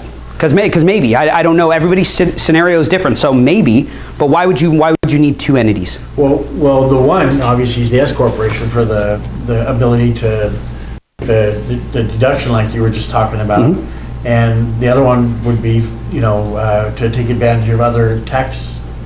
So remember what I said about LLCs, though. LLCs have 0 tax benefit. So there is a there is a unique thing about LLCs where they provide great protection on large depreciating assets. Well, what's a depreciating asset? Is it a property flip or a rental property? Rental property, right? So if you are property flipping, you don't need the LLC because they're not depreciating on your balance sheet, right? So for your rental properties, yeah, you don't want to put your long-term investments in an S corporation. And I'll go into more detail about that in a second as to why you don't want to and how you could significantly screw yourself if you do that. So you put rental properties in LLCs because they're large depreciating assets, and the LLC does exactly what its name entails, liability on large assets. When you are flipping property, those aren't depreciating. You're self-employed as a property flipper. You need the entity that saves you tax. So you can have both. You can have the property flipping business, which you could go straight S corporation, or you can do LLC with S election. It's still an S corporation for filing purposes. And then all of your rental properties would be set up in LLC because those are depreciating assets, right? The reason you don't want to put your rental properties in an S corporation is because unlike an LLC, when you put a rental investment in an S corporation, if you ever quit claim deed in and out of that entity, it immediately triggers a capital gain tax requirement. Because S corporations cannot distribute and acquire property without a taxable gain or a tax deductible loss. All right. LLCs, you can do distribution of property. You can distribute cash assets. You can distribute computer equipment. You can distribute cars. You can do all of that out of an LLC without having any capital gain tax requirement. But as soon as you put a long-term investment in an S corporation, let's say that I want to give it to a child now, or heaven forbid, let's say I pass away, right? And my S corporation then liquidates the assets, that stepped up basis that people receive at the time of passing when a parent dies, and they receive that stepped up basis, you don't get it if the property's in an S corp. So immediately when that property is distributed, your child will pay capital gain tax on a property that they never actually sold. They just took it out of the entity, right? So once again, you need to be very aware of how the IRS views property distribution and property acquisition, S corporation versus LLC. So there is a right and a wrong way to utilize entities to protect assets like that. Yes? What's Yeah. the income threshold for deciding if you're going to have an S corp? Good question. So every preparer is different, right? Like Sam said earlier, when he went in and interviewed 15 different people, everybody had a different answer. And I'm pretty sure I had different answers than the other 14, right? So when you go and talk to a preparer, they will all have different answers. Some preparers say, well, if you're not making $200,000-$300,000 incorporating isn't right for you. I look at a number of situations though. In fact, there are 3 questions that I need answered before I even suggest for anybody to incorporate. Number 1, what do you own as personal assets? Now, why do you think I want to know what you own personally? We have to protect. Because the number 1 benefit of an incorporated entity, an LLC, S Corp, or a C Corp, is asset protection. See, if I don't own a home, if I don't own the car that I drive, if I'm not married, my spouse doesn't have any assets or anything, you can't squeeze juice from a turnip, right? So why would I have an entity to protect my business if I don't own anything personally, right? Well, if you say that you own your own home, if you own rental investments, if a parent is at the brink of passing on and leaving you some inheritance, right, some property, you have personal assets that need protection. So boom, check number 1. Number 2, what is the consistency of your net revenue? We have to make sure that financially it saves you more than it costs you, right? So to answer number 2 is basically your question. At what income threshold does it save me more than it costs me? At about $35,000 of net revenue, you are at a break even, where the cost of filing a tax return, the cost of paying the state of California, the cost of running payroll, the cost of the Secretary of State renewal fee of $20 or $25, all of that added up, that's how much at $35,000 of net revenue, that's how much the entity is going to save you. So it's a break even, it's a wash, but you still have great asset protection. So my threshold is not $35,000, my threshold is $45,000, because I know that even the wash and protection, I want to bury my clients in paperwork. Even though I handled 90% of the paperwork, that 10% can be very stressful for taxpayers, okay? Especially when they don't know what this little postcard does when they get it and they have to renew it for $25, but then if it's under a newspaper and they don't renew it, a $250 penalty, right? That is a penalty for not paying $25. It's insane, right? The $800 voucher is something that your accountant gives you when you file the tax return. That's your parking for parking your business here in the state of California. Every entity, whether you're an LLC, an S Corp, or a C Corp, owes the franchise tax $800 every single year. And that is a minimum filing requirement. So at $35,000 to $40,000, adding up all of those fees, including what you pay a preparer to file the return, it's at about a break even at $35,000 to $40,000. Question number 3, right? Question 2 was what's the consistency of your net revenue, because you got to breach that threshold. Question 3, normally we don't get to, but I like to ask it anyway. What kind of risk and liability are you operating at, right? Well, so therefore an entity is probably necessary, especially if you want to protect it separately from your personal assets. Let's say that you don't own personal assets, but you are starting a skydiving instructing business. I use this example a lot because you all know where I'm going with this, right? I'm jumping out of an airplane a mile in the air with somebody strapped to my chest. There's a lot of risk and liability in that. So I don't care if somebody owns personal assets. I don't care about their net revenue. I start an LLC for that business to protect future assets and future revenue, so that they can never tie it back to me personally, that it's mainly just a business that I'm operating, and you want to obviously have great insurance policies. Some people in the room are thinking, why would I have an entity? I have a $5 million umbrella insurance policy. How many people think that insurance companies are in the business of paying settlements? Right? I mean, we're laughing because we all know that insurance companies can drag the situation out for a year, 2 years, sometimes even 3-4 years, and you can get caught up in this lawsuit. And insurance, we pay for it so that they back us up, right? Insurance is there and in place to pay out settlements in case an unforeseen event happens. We don't know that we left the candle burning at home when we left this morning. We get home, our house is a crispy critter, right? So insurance kicks in, rebuilds the home. That's why we have insurance. LLCs and S Corps and C Corps do not have a cash value. They do not pay out settlements. right? Incorporated entities separate business and personal assets. So let's say that I have a property and somebody's injured on my property and they sue me. If my property is owned by my social security number, they're not suing Tony Watson's face, they're suing Tony Watson's identification number and anything that is attached to it.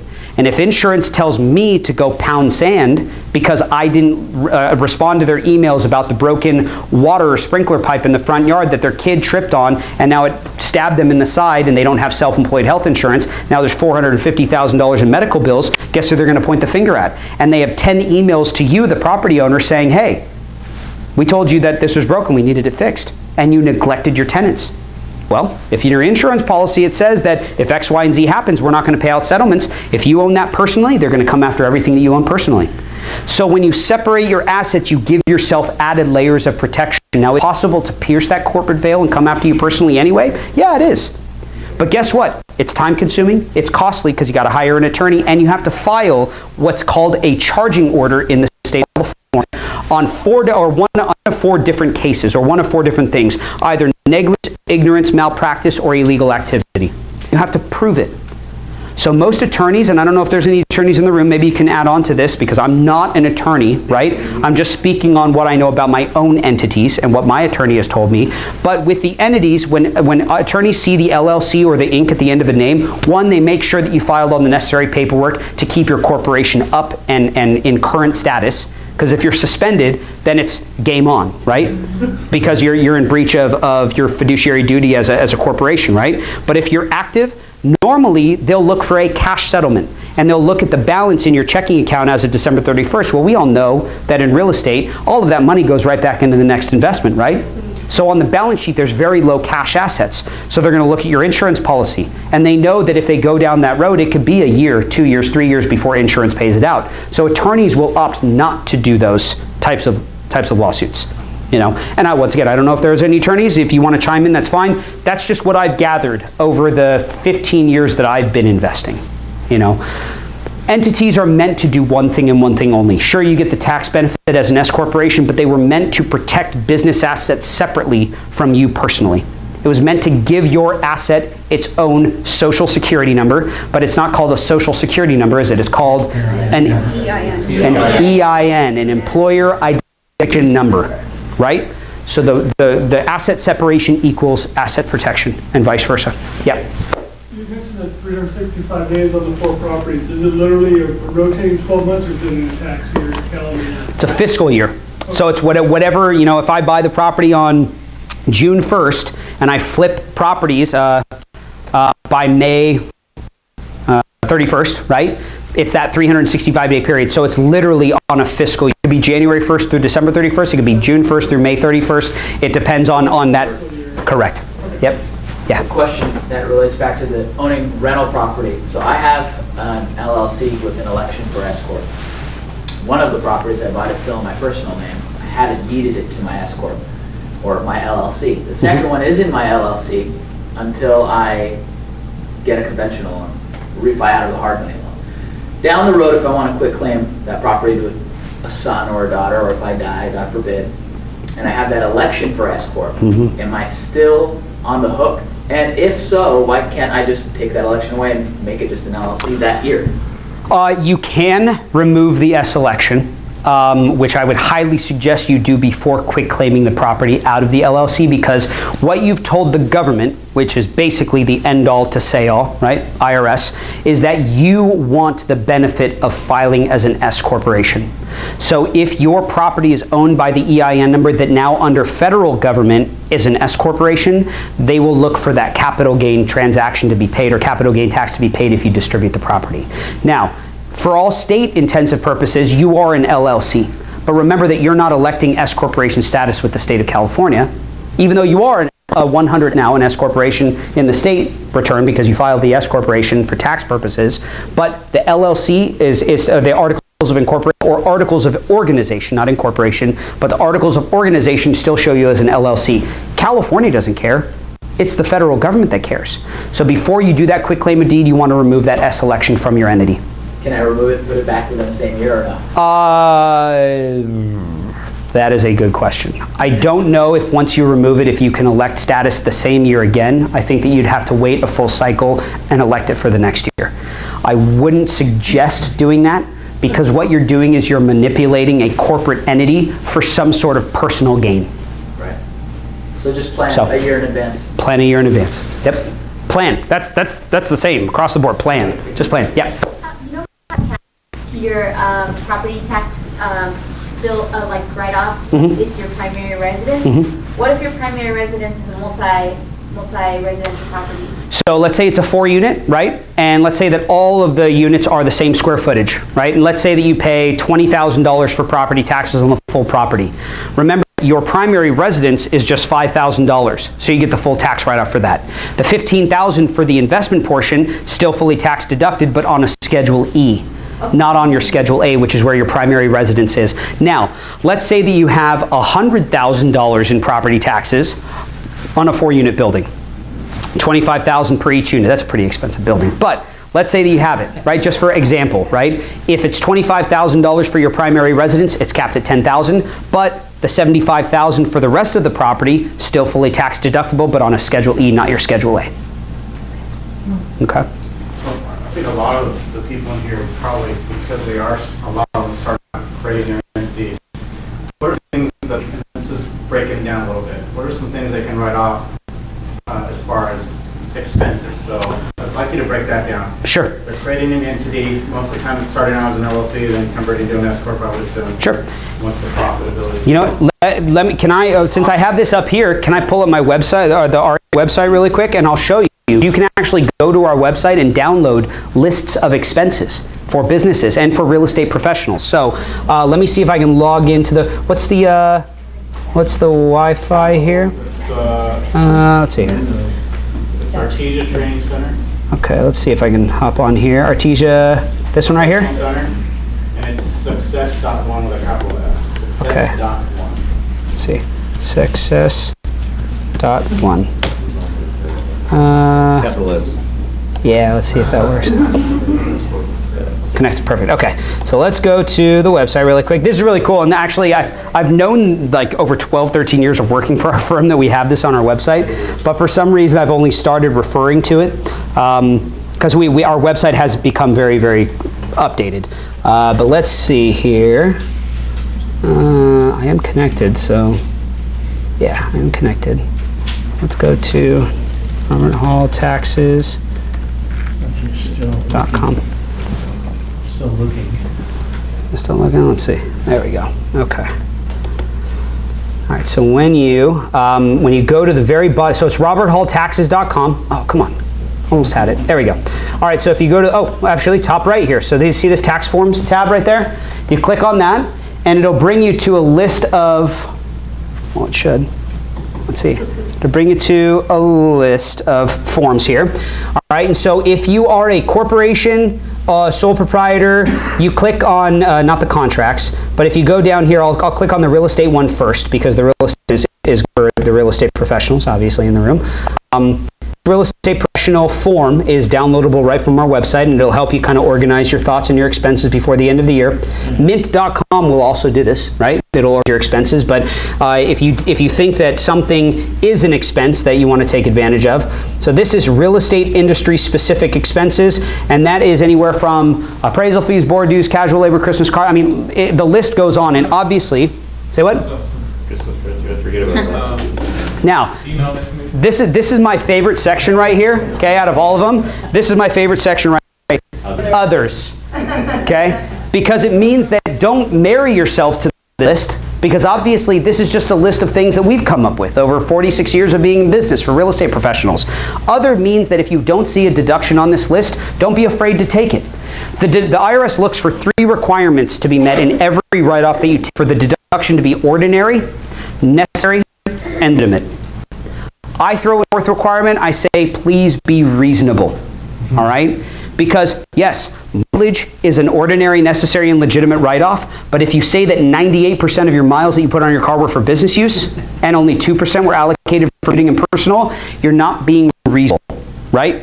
I like when people put equipment on their tax returns, but if you buy 4 60-inch TVs, one for your pool house, one for your master bedroom, one for your office, just be careful. I'm all about writing off equipment, but I don't know if I could write off 4 60-inch TVs, okay? I might be able to write off 1 or 2 for office purposes, all right? So that is a list for real estate professional expenses. That's right on our tax, or right on our website. More importantly, if you go down to the corporate questionnaire, and the partnership questionnaire is the same. I think it's page 3, I think it is. Let's scroll down here. Page 3 is the most, or I think it's page 2 actually. Page 2 is a general corporate organizer, okay? And as you can see, this list is a lot longer than the other one. Okay, perfect. So it does go down here as well, but up top you have your gross income, but then it starts right around here after ending inventory, because I don't think that anybody has hardware and computer equipment and things like that for inventory purposes. But accounting, advertising, answering services, bad debts, bank charges. So if you have a credit card that you use for business and you're paying, let's say, I know American Express charges like $500 a year, right? If it's a business card, you get to deduct it.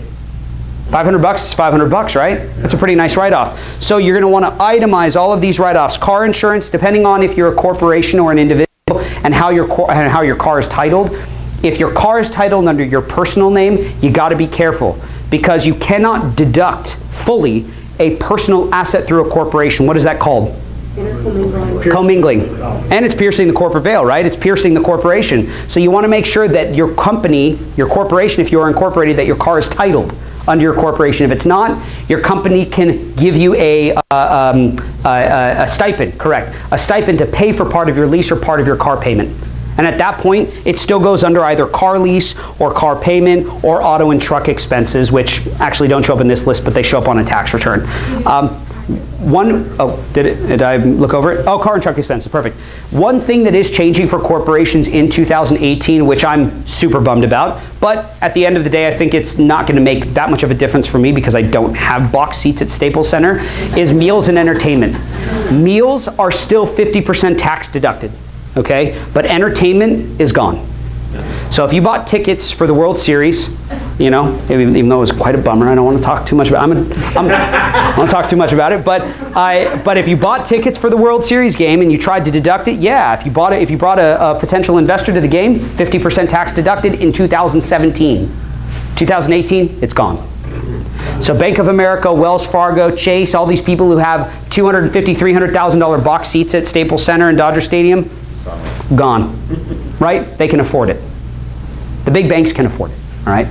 So that goes away, but meals for all intents and purposes, still 50% tax deductible, yeah. Let's talk about travel. So Yeah. a lot of people go on a vacation. How do we as real estate investors make sure that's a right investment? So let's say I take my family to Mexico. How do I write that trip off? And can I? Cover this? No? So traveling is very unique, all right? I'm not going to sit up here and tell you that your trip to Hawaii is tax deductible, all right? However, as real estate investors, there's nothing in that says that you cannot flip property elsewhere in the world. So once again, deductions have to be ordinary, necessary, and legitimate. And above and beyond, you have to be reasonable, okay? So if I decide that I want to take my children and my wife to the island of Maui for a nice 7-day vacation. And you know what, I've talked at a couple seminars and met with a couple investors, and they're thinking, you know what, we should really start a syndication on the island of Maui. Okay, well, I'll shoot a couple emails to some realtors, I'll figure out some property addresses, and while we're there, we'll stop by the properties and see them. And I'll grab the flyers for the properties, I'll take notes, I'll track the emails back and forth from the real estate professionals. A portion of your trip will be tax deductible because of you being a self-employed property investor. If your spouse has nothing to do with your business, your spouse's travel, not tax deductible. Your children, if they're not modeling for your business or doing something like organizing receipts, none of their travel is tax deductible. But a portion of yours may be. And a lot of spouses who do work together, right? Whether it's the husband doing secretarial work or the spouse maybe organizing documents, like that is still very much part of the business, except they have to be paid for their services, right? So if you put them on payroll, then a portion of their trip may be tax deductible as well. Please, please, please be reasonable with what you're deducting, because at the end of the day, Hawaii is the #1 vacation destination spot for Californians, okay? But if you go to Austin, Texas, if you go to Las Vegas, if you go to Rhode Island, if you go to New York, if you go to Miami, if you go to Oregon or Seattle, like any place, I know I'm naming states and cities, forgive me, but those are places where my clients like to go and invest. All right? So if you go into those places, you gotta prove. Remember, it's not about how much you spent, it's not how much you made, it's about what you can prove. If you don't have that paper trail and proof that you actually did business there, I don't have a leg to stand on, and neither do any of my associates. And we're the ones representing you in the audit, okay? So just be reasonable and make sure you track that information. Travel is very much an ordinary, necessary, and legitimate write-off. 2 questions. One is, I have a S corporation. Me and my wife, president, vice president. Decide to move a board meeting once a year, at least once a year, in Austin, Texas. Yep. Hawaii. It'd be, So are you taking minutes while you're on the trip? yes. Okay. If you take annual minutes, if it's an annual board of directors meeting, then absolutely. Board of directors meetings are fully tax deducted. Absolutely. That's what the billionaire CEO boys of the world do. Islands for a week. They'll dive and they'll eat crab at $300 a plate, and they'll fully deduct. Once again, say what? Take that suitcase. And we'll strap it with saran wrap around the leg. So just make sure, once again, that you're being reasonable with what you're writing off. Okay. If I buy a car, 7 tons. 6,000. Oh, 6,000. Yeah. So vehicle, are you talking depreciation? Okay. So if you're a corporation, very, very important for you to know about the ownership and the titling of the car, right? Because if you're going to take the depreciation on a corporate asset, beautiful. If the car is under 6,000 pounds, you get an upfront $11,160 first year depreciation write-off. If the car is over 6,000 pounds, you get upwards of a $22,000 to $25,000 write-off. Because that's a truck. Why is the truck over 6,000 pounds a larger write-off than the smaller car? Well, think about it. Where are most of the 6,000 pound or heavier vehicles made? America. Chevy, Ford, right? So the government knows this, and they want to stimulate the car economy, right? So they give larger write-offs for larger vehicles. For smaller vehicles, it's still a great write-off, and that's a great depreciation deduction, but if you are going to take that and reimbursed mileage and maintenance and repairs, the titling of the vehicle has to be under the corporation name because it's a corporate asset, and the maintaining of that corporate asset is a fully deducted expense under the corporation. If the car is under your personal name, you have to choose actual car access or mileage. You cannot take both. My question now is, because you mentioned SUV. It's Sprinter vans, it's 6,000 pounds, it's weight. Okay? And somebody came into my office and said, oh my gosh, that new Tesla SUV is 6,000 pounds. No, it's not, guys. It's not over 6,000 pounds, all right? I love the car. I love it. It's a beautiful car, but no, it's not 6,000 pounds. So, and you have to be careful because a lot of these cars may look like they're over 6,000 pounds. Like the Range Rover Sport, not 6,000 pounds, but the Range Rover is. Okay, and you definitely want to make sure that you find the curb weight before you take the deduction. All right, so just be aware of that. Yeah. So one of the questions I know I asked you last time that I think was really important, because a lot of these people are flipping, but they also want to build wealth through cash flow property. Well, I'm going to ask you 2 different questions. You represent a lot of clients. I've heard you talk about your 1%ers. Mm-hmm. Do the 1%ers that you represent tend to own a lot of buy and hold properties? Or they flip it, right? So what do you see on that end? And 2, my second question is going to be being able to write off interest on this property. So other twist that you so much percentage of your work scale is around those. Yes. So out of the higher earning clients, consistent thing amongst their tax returns is real estate. All of my 1%ers, and when we talk about 1%, I'm not talking north of 500,000. I'm talking to people who average 5 to anywhere up to 15. Well, okay, so when you talk 1%, they're in our position. At 25 million a year, I toss them off to a law firm. I can't can't handle the line of clientele because they go through quarterly audits. When Trump said that he goes through audits every year, he wasn't lying about that. The billion world one free chance to audited every single year, and when you have corporations like Trump Enterprises go through quarterly,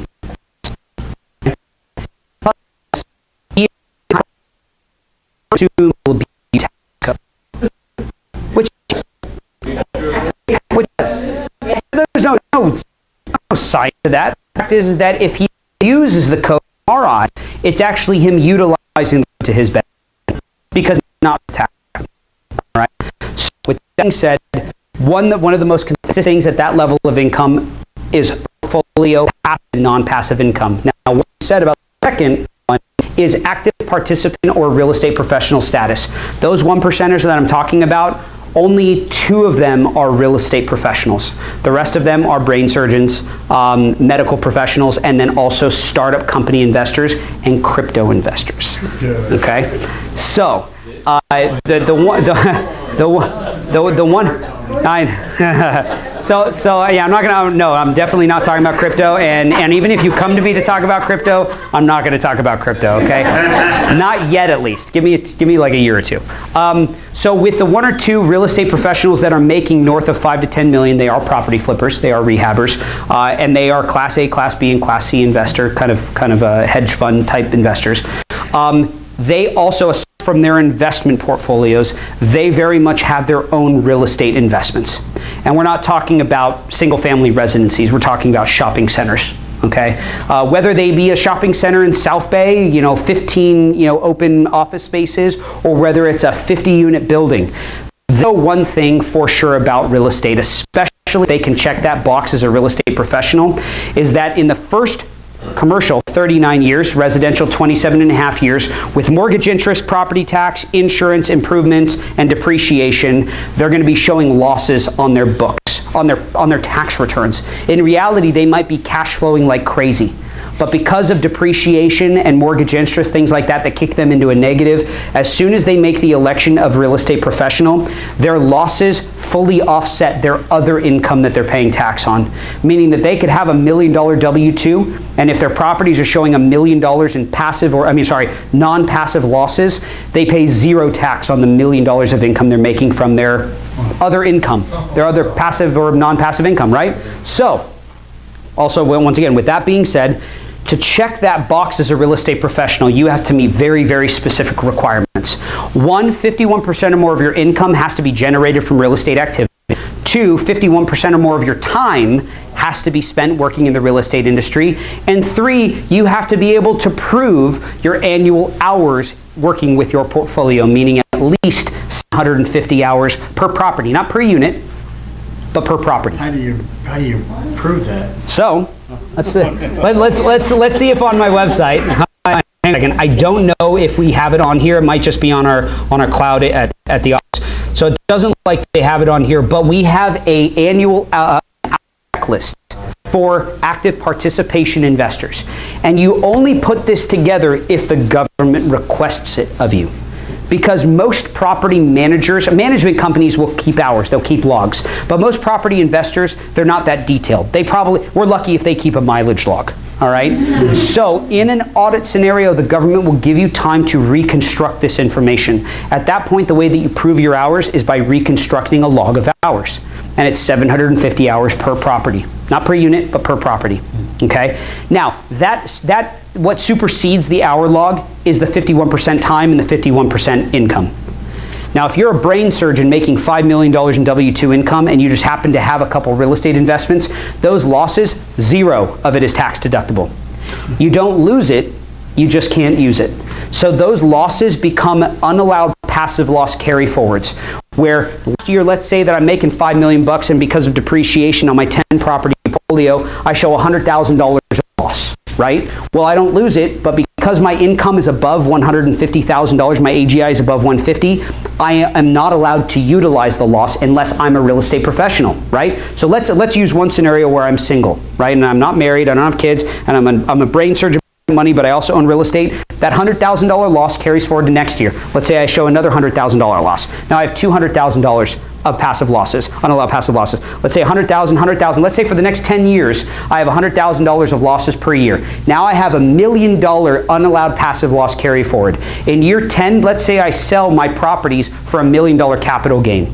Guess how much tax I pay on the $1 million capital gain? Zero. Because in the year of disposition, my unallowed passive losses become fully tax deductible. So when you are wealthy, when you are a 1%er, you're not really caring too much about the $100,000 loss. I mean, they care, but at the end of the day, the benefit is the exit strategy. So 10 years down the line, when that property appreciates to $1 million gain on the portfolio, you can exit out tax-free because you have $1 million loss you've never been allowed to take that is now fully deducted in the year of disposition. All right? So that's one scenario. Let's say I'm married. I'm the brain surgeon, or my wife's the brain surgeon, okay? And I'm that real estate investor. I'm the guy that has all these dreams about making money in real estate, so I buy all the real estate. My wife's making 10 million bucks or whatever, and I'm happy as a clam because she's making 10 million bucks. And let's say that we're showing losses. Only one of us has to be a real estate professional. So my wife can't be a real estate professional. She's a brain surgeon, right? But guess what Tony is? A real estate professional. And guess what I get to take on my return, which is a joint return to off spouse's income? My $100,000 loss, my $100,000 loss, my $100,000 loss. Now at a $10 million, you're at the 37% bracket federal, 12.3% state, right? So you're at like 50% of your income in tax. So what does a $100,000 loss save me in tax? Roughly $50,000 a year in tax savings. So it's worth it for some spouses maybe not to have a full-time job, W-2, but to have a full-time job of being real estate investors. And I make the real estate professional election on the return because I'm the one that's the real estate professional. Now, I know a lot of professionals who are not licensed, right?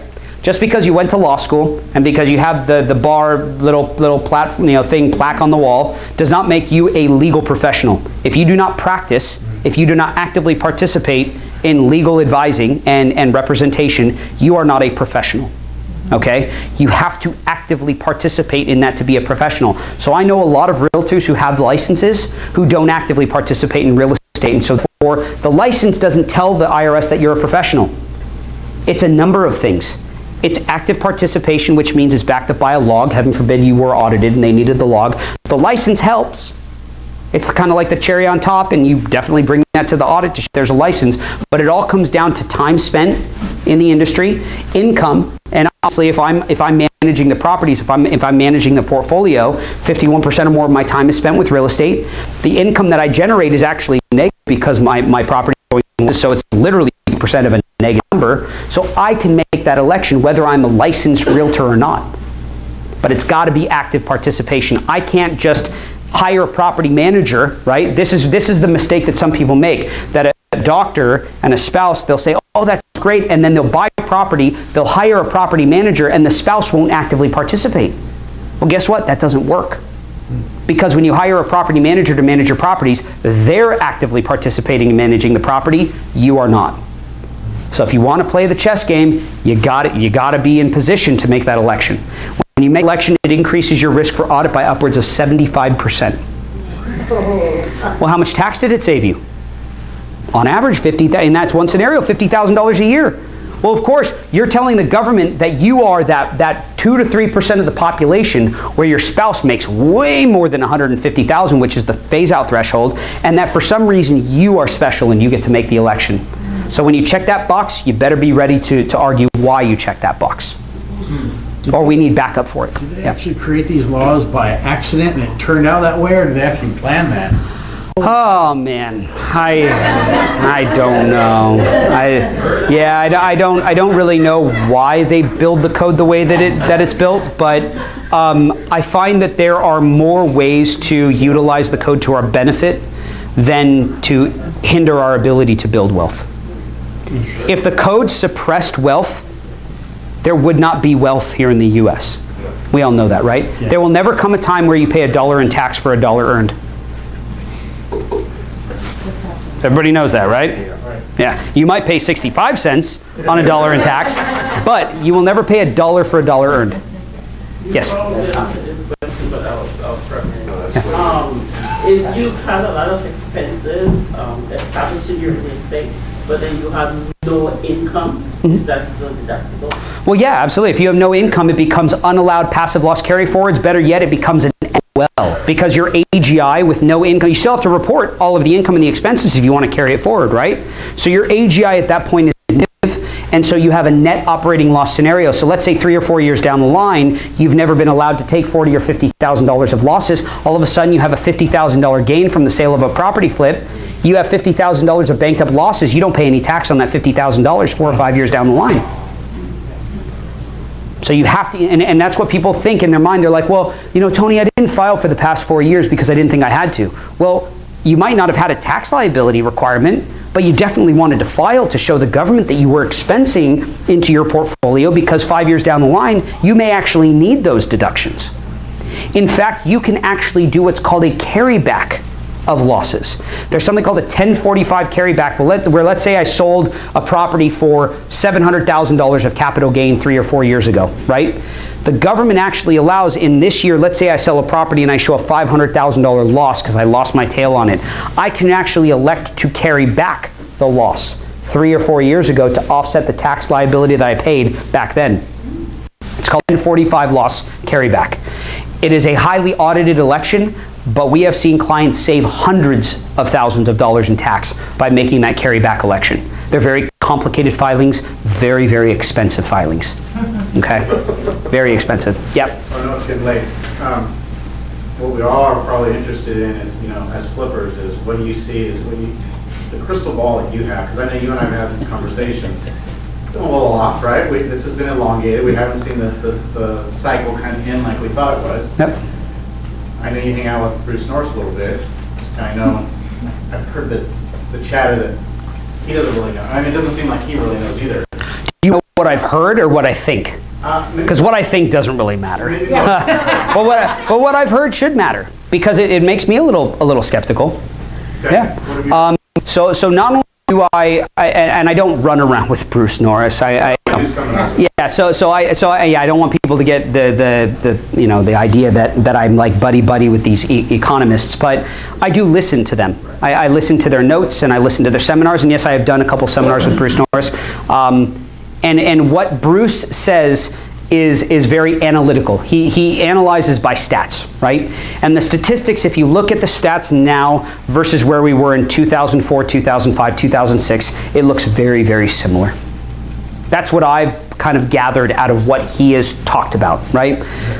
I also listen to my boss, Stephen Hall, because Stephen Hall is a brilliant investor. It's very difficult to work for sometimes, but he is a brilliant investor, and he invests across the U.S., not only in rehab properties, but also long-term investments. At one point, he owned like 500 or 600 units on just mobile home parks. Okay, so he is a very, very well-to-do investor, right? And not only is he a well-to-do investor, but he's got his ear to the ground, and he knows a lot of very, very important people who are economic advisors. And he has told me, okay, whether this is true, and you don't have to take it, because this is not me, this is what I've heard, about 12 to 18 months left of appreciation in property. Now, once again, whether that's true or not, I don't know, but I do know that history kind of has showed us that every 12 to 18 years we have some sort of correction. But remember that as a real estate person, I'm not telling my clients that. I'm telling my clients that that's what I'm hearing, but I also followed up with saying that real estate will forever be the most consistent appreciating asset you can park your money in. And for me, when I buy rental property, I don't care what it's worth. And to tell you the truth, I'm going to say this, and I'm going to say this with a grain of salt because I do actually care what I pay for property. In a lot of cases, I really don't care what I'm going to pay for a property. I got to make sure that I can afford it, right? Because at the end of the day, whether the property is worth this or this, and whether the economy is up here or down here, people will always need a place to live. Amen. And why not live in my house? And pay for my mortgage. So that's why I buy real estate.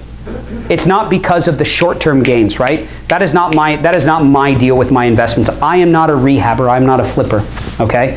But I do know that if I were in the rehab or flipping business, I still know the goal is one and the same, that obviously you want to make profit in real estate, but if the economy does start to move, there are ways to shift around your assets and convert those short-term gains into long-term depreciating assets that are still huge, huge tax shelters for real estate professionals. And guess what you are? Real estate professionals. Now, if you have a full-time job paying taxes, like myself, and you also invest in real estate, I cannot make the real estate professional election. And when I get married, she is not a real estate professional. She is very much a business owner, and it's not pertaining to real estate investing. So we can't make that election, but some of you might be able to. Your job is still one, it's to do what you know how to do best. It's to make money in real estate, and it's not to spread rumors about where the economy is. When people ask me, I tell them what I hear, and then I follow it up with what I think. I think that real estate will forever be the one investment that I will park 90% of my money in.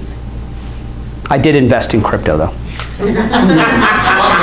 So, yeah, not really. Yeah. What it's worth? Yeah, I invested 2 years ago. There you go. That's why I don't want to talk about it. So you don't want to talk about Silk Road? So I don't want to talk about anything. How Yeah. can people get a hold of you? I brought a ton of business cards.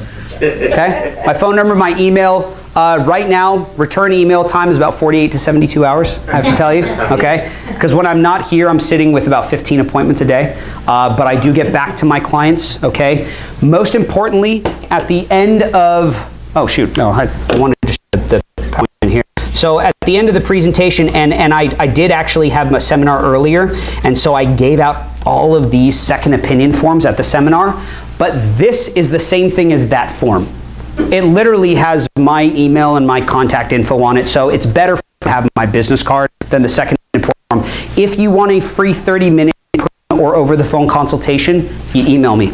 Or you call the office. You won't get me when you call, and use my cousin. He's the one that sets up all the consultations, okay? So you'll talk to him, he'll get you on the to get on the calendar during this time of year. Email is probably the easiest way to get a hold of anybody at the moment, because while we're with clients and they're going through their receipts, I can answer questions, okay? So that's probably the best way to get, and I brought a ton. If we run out, I've got more in my car out in the parking lot. Okay? So, if you, that's us. So, yeah, thanks.